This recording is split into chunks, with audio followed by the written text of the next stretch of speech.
I'm Jordan Belfort, and this is Sales School. All right, listen up, all you business owners out there, especially if you're in the IT space or marketing. I have a tip for you that will radically change the way you look at business, I think, especially when it comes to CRM solutions and the telephone. Here's the thing.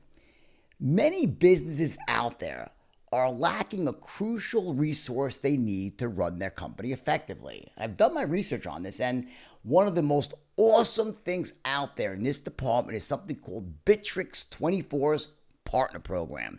It's a network that provides an all-in-one CRM and software as a service solution, a SaaS solution for big businesses, small businesses, and everything in between. The Bitrix 24 Partner Program is essentially a network of industry experts that work together to create the best software solutions for all business needs. And as a partner, you'd be able to help each other, all the other businesses out there, get the resources they need to become as successful as possible. Get it? There's no membership fee, and they give all new partners a $1,000 kickstart bonus. They're actually paying you to get started, right? Pretty wild, huh? It's kind of a win-win situation here. So you want to join the thousands of partners they have that have already registered at partners.bitrix24.com. Again, that's partners.bitrix, B-I-T-R-I-X 24.com. It is time to level up your business right now. We have two worlds that we live in. We have this inner world, just because the sales, and it's really critical when it comes to selling.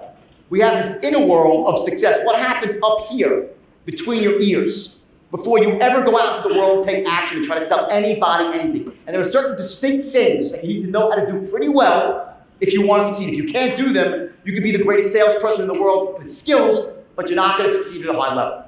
So one of those things, by the way, and I'll do this out of order here, is your standards. Is what's your actual personal standard?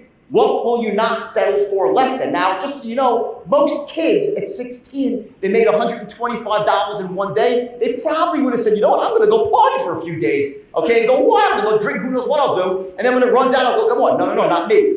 I had high financial standards. I wanted to be rich. I wanted money. I came from a poor family. My parents did not have any money in the family. And they were both very, very smart people. They were both very educated people.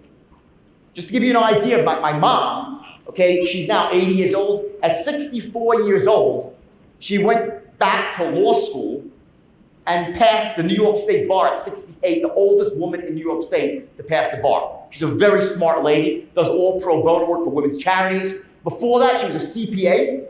Certainly, our certified public accountant in the 50s when women were not in the workplace doing that. Very smart lady. My dad was a CPA. They were very smart. They were very educated. They were very hardworking. And they were very broke. They did not have money.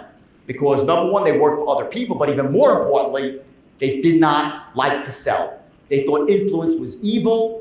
So as much talent as they had to do other people's books and to do other books, they would not ever approach anybody. So I actually saw this in my house. Like, wow, I said, I came to this realization. I said, you can be really, really smart. You can be really, really educated. You can be really, really hardworking and be really, really broke at the same time. I got that. I said, there were other things missing. And one was that they hated selling. And the second was that my parents were completely, what we call, risk averse. They would not take any risks in life. They were from that Depression era mentality. Okay, where they hoarded their money, they didn't invest it all, and that's really called playing defense your whole life. They never played offense, and it's very hard to get ahead, especially in selling, as a salesperson, playing defense your whole life. So my parents never had any money, so I went out to the world realizing that, and I was frustrated because we didn't have any money, and I saw my parents struggling, so I had these high financial standards. I wanted to go to college, so rather than just taking the money and partying for a day, the next day I went back with 4 coolers, and I sold them all out and made $500 the next day. That was a lot of money in 1978, $500 in a day in cash. That first summer I made $20,000. My first summer selling ices. I then did that every single summer, and I then used that money to put myself through school, put myself through college that way. And I graduated college, and before I went out into the business world and staked my claim, I actually had one hiccup, so to speak, on the road to entrepreneurial, to sales success. And that was I spent one day in dental school, believe it or not. Any dentists in the room? Who the fuck would want to be a dentist? I mean, honestly, it's the worst profession. I hope there's no dentists here, by the way. But, I mean, you gotta stick your hands in people's mouths. It's gross, right? But here's what happened.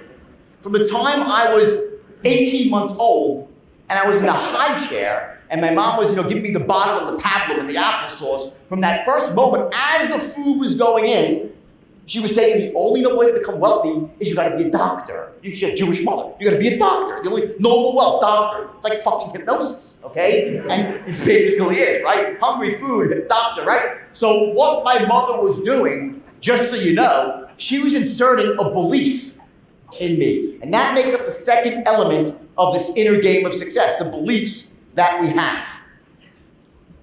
There are certain beliefs that we have, each of us, we all have them, that lead us to massive wealth and success in selling and in life in general. And there are other beliefs that we have, which we call limiting beliefs. The first are empowering beliefs. The second set are limiting beliefs, and they hold us back from achieving. They stop us from getting what we deserve in life. And we all have them. And these limiting beliefs, and this stuff, by the way, just there's a whole section on this in your workbook. And I'm not going to go through this in that much detail today because I want to focus on the actual hardcore, the skill sets of selling. This stuff is in the workbook. It's powerful. I'll go through a little bit. There's an exercise I want you to do when you get home.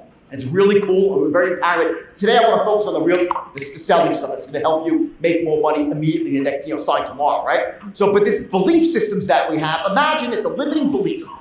It's almost like a governor on a Ferrari. Like you might have this beautiful, $500,000 cherry red Ferrari.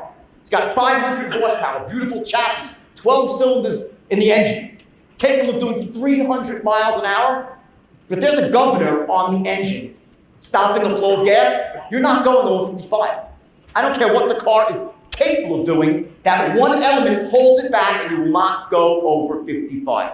That is what a limiting belief does to you. It stops you from charging forward when you should, and it causes you to pull back when you shouldn't. An example would be what my parents had in their hearts and in their minds, which was selling is evil. Selling is manipulative. Let me tell you, selling is life. Either you're selling in life or you're failing.